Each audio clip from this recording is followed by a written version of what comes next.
Hello guys, welcome to market news room. ఈరోజు Nifty చూసుకున్నట్టయితే 24,967 దగ్గర క్లోజ్ అయితే బ్యాంక్ నిఫ్టీ 10 పాయింట్స్ మాత్రమే పెరిగి 10 పాయింట్స్ మాత్రమే తగ్గి 55,139 దగ్గర క్లోజ్ అయింది. సెన్సెక్స్ 81,635 దగ్గర క్లోజ్ అయింది. 329 పాయింట్స్ అప్ మూవ్ కనిపించింది.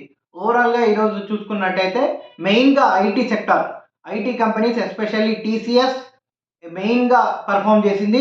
ఇన్ఫోసిస్ కూడా 2% పైగా గెయిన్ చూసింది. హెచ్సిఎల్ టెక్నాలజీస్ అండ్ మార్జినల్గా టెక్ మహేంద్ర కొంచెం మార్జినల్గా అప్ అయింది. ఎందుకంటే మెయిన్గా టీసీఎస్కి సంబంధించే న్యూస్ ఈరోజు వచ్చింది కాబట్టి మెయిన్గా టీసీఎస్ సంబంధించి జేపీ మోర్గాన్ వాళ్ళు ఇన్ఫోసిస్ని అండ్ ఐటీ సెక్టార్ని కూడా కలిపి టోటల్గా బులిష్గా కొంచెం అప్గ్రేడ్ ఇచ్చారు. సో టార్గెట్ ప్రైస్ హైక్ ఇచ్చారు. సో ఐటీ సెక్టార్ బాగా మూవ్ అయిందనమాట. సో ఐటీ సెక్టారే మెయిన్గా 97 పాయింట్స్ ఈరోజు నిఫ్టీలో కనిపించింది అప్ మూవ్. అంటే దానికి మెయిన్ రీజన్ ఐటీ సెక్టార్. ఇంకా మిగతా సెక్టార్స్ ఏవేవి బాగా పర్ఫామ్ చేశాయనేది చూసుకుంటే ఫార్మా సెక్టార్, తర్వాత మెటల్ సెక్టార్, ఈ రెండు మార్జినల్గా గెయిన్స్ కనిపించాయి. ఆటో సెక్టార్లో కూడా స్టిల్ జిఎస్టీ కట్స్ సంబంధించిన ర్యాలీ ఏదైతే వస్తుందో ఆ ర్యాలీ కంటిన్యూ అయింది.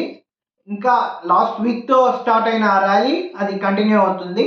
ఈరోజు top news of the day ఏంటి అని చూసుకున్నట్టయితే ఫస్ట్ ఈరోజు మార్నింగ్ ఒక న్యూస్ వచ్చింది, స్పెక్యులేషన్. అదేంటి అంటే నజారా టెక్నాలజీస్ నుంచి మన రాకేష్ జుంజున్వాలా వాళ్ళు వెనక్కి వెళ్ళిపోయారు. వాళ్ళు స్టేక్ని సేల్ చేశారు అనేది అయితే న్యూస్ వచ్చింది. ఎప్పుడు అంటే కరెక్ట్గా జిఎస్టీ కట్స్ తర్వాత ఈ ఆన్లైన్ గేమింగ్ బిల్ ఏదైతే పార్లమెంట్లో ప్రవేశపెట్టిందో గవర్నమెంట్, దానికి సంబంధించిన న్యూస్ బయటికి రాకముందే ఎగ్జాక్ట్గా ఆయన సేల్ చేశారు. సో ఇన్సైడర్ ఏదైనా జరిగిందా అనే స్పెక్యులేషన్ మార్కెట్లో ఈరోజు కనిపించింది. అందుకే అది 3.5% వరకు నజారా అనేది కంప్లీట్గా డౌన్ అవ్వడం జరిగింది. తర్వాత నెక్స్ట్ ఈరోజు చూసుకున్నట్టయితే మిగతా main top news of the day ఏంటి అంటే ఆయిల్కి సంబంధించి మనకు ఇండియా యొక్క year on year oil purchase ఏదైతే ఉందో క్రూడ్ ఆయిల్ పర్చేజ్ అది 4% వరకు తగ్గింది అనేది అయితే న్యూస్ వచ్చింది. దానికి కారణం ఏంటి అనేది చూసుకున్నట్టయితే మెయిన్గా ఎథనాల్ బ్లెండింగ్ అనేది one of the key reason అని అనుకుంటున్నారు. ఎందుకంటే మన క్రూడ్ ఆయిల్ ఇంపోర్ట్ మాత్రం ఇయర్ ఆన్ ఇయర్లో తగ్గింది, కానీ యాక్చువల్గా లేటెస్ట్ రిపోర్ట్స్ చూసుకున్నట్టయితే మనం రష్యన్ ఆయిల్ క్రూడ్ ఇంపోర్ట్స్ని ఇంకా పెంచామని న్యూస్ లాస్ట్ ఫ్రైడే మనకు వచ్చింది.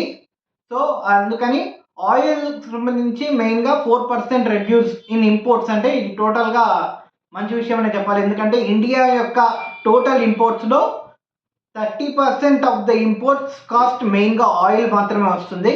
కాబట్టి ఆయిల్ మెయిన్గా ఇంపాక్ట్ చేసిందనే చెప్పుకోవాలి. ఇంకా చూసుకున్నట్టయితే రూపీ అనేది 87.5 దగ్గరికి పడిపోయింది. ఇది మెయిన్గా టారిఫ్ సంబంధించిన స్పెక్యులేషన్. టారిఫ్ ఏదైతే 27th ఆయన డెడ్ లైన్ ఇచ్చారో ట్రంప్ గారు, ఆ 27th సంబంధించి టారిఫ్ డెడ్ లైన్స్ యొక్క మెయిన్ ఇంపాక్ట్ రూపీ మీద పడిందనమాట. 87.5కి వచ్చింది అట్ ప్రెజెంట్. తర్వాత మనకు టారిఫ్ అనేది చూసుకున్నట్టయితే డెడ్ లైన్ 27th కాబట్టి మనకు వెన్స్డే హాలిడే. సో మనకి ఏ ఇంపాక్ట్ ఉన్నా థర్స్డే ఉంటుంది. సో థర్స్డే మార్కెట్ మాత్రం పూర్తిగా వాలటైల్గా ఉండే అవకాశం ఉంటుంది. మెయిన్గా చూసుకున్నట్టయితే ఇంకా పీసీఆర్ గురించి మాట్లాడుకోవడానికి వస్తే మనము పీసీఆర్ అనేది 0.73 దగ్గర ఉంది. సో బుల్స్ ఫేవరబుల్గా ఉందనే చెప్పాలి. ఓవరాల్గా నిఫ్టీ చూసుకున్నట్టయితే 24,950 నుంచి 25,000 మధ్యలోనే ఈరోజు మూవ్ అయింది. మనం నిన్న మాట్లాడుకున్నట్టుగానే 25,000 అనేది వన్ ఆఫ్ ద రెసిస్టెన్స్గా మనకు కనపడుతుంది. ఆ తర్వాత 25,200 అనేది మెయిన్ స్ట్రాంగ్ రెసిస్టెన్స్. అక్కడ వరకు వెళ్ళి రిటర్న్ రావాలి అంటే ముందు 25,000 అబవ్గా నిఫ్టీ క్లోజ్ అవ్వాల్సి ఉంటుంది.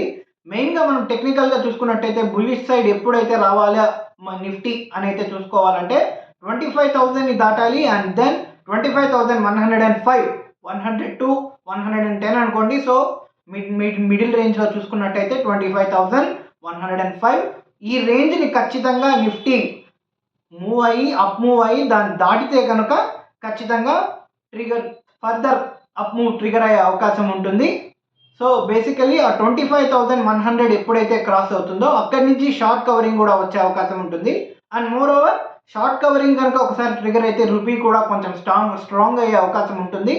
సో దాని గురించి చూసుకోవాల్సిందిగా చెప్తున్నాను. ఇంకొకటి ఏంటంటే మెయిన్గా ఈ నెక్స్ట్ డే రేపు ట్యూస్డే కాబట్టి, ఎల్లుండి వెన్స్డే వినాయక చవితి హాలిడే కాబట్టి మనకు మెయిన్లీ రేపు కూడా కన్సాలిడేట్ అయ్యి 25,950 to 25,050 ఈ రేంజ్లోనే నిఫ్టీ మూవ్ అయ్యే అవకాశం ఉంటుంది.